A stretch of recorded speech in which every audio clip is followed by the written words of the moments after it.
નર્મદા જિલ્લામાં સ્વચ્છ ભારત મિશન અંતર્ગત 5 તાલુકામાં ગામ દીઠ 20 ઈ-રિક્ષા વિતરણ કાર્યક્રમ ડેડિયાપાડામાં યોજાયો હતો અને જેનો વિરોધ થયો, જેનું કારણ છે ભ્રષ્ટાચારનો આરોપ। ડેડિયાપાડા તાલુકાના 20 ગામોને સ્વચ્છતા માટે ઈ-રિક્ષા વિતરણ કરવામાં આવી હતી।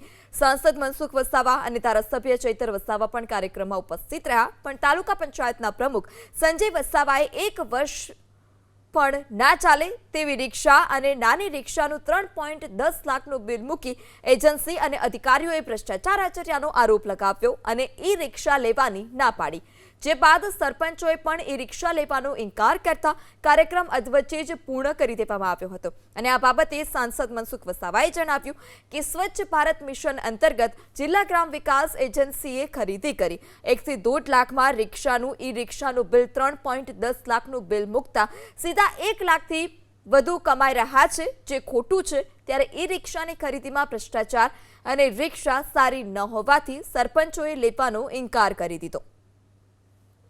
1 મહિનો પણ ના ચાલે એવી નાની છકડી લાવીને એ નાનું સાધન લાવીને પંચાયતને પધરાવવાનું, એ પણ અમારા જેવા સાંસદશ્રી અને અમારા હાથે વિતરણ કરવાનું, જે ખોટું છે।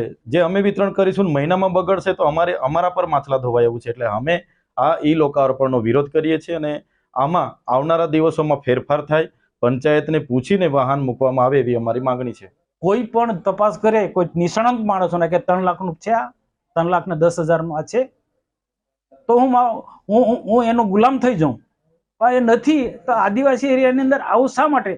જેમ ડીસેક ખોટી યોજના ચાલે છે, એ જ પ્રકારનો આવી બધી એક પછી યોજના આદિવાસી વિસ્તારના ઉત્થાનના માટે આ રીતના વપરાતી રહેશે, ઉપયોગ થતા રહેશે, તો એનો આદિવાસી એરિયાનો ક્યારેય વિકાસ થવાનો નથી। સ્વચ્છતા સાથે જોડાયેલો મહત્વનો આ એક સાધન છે।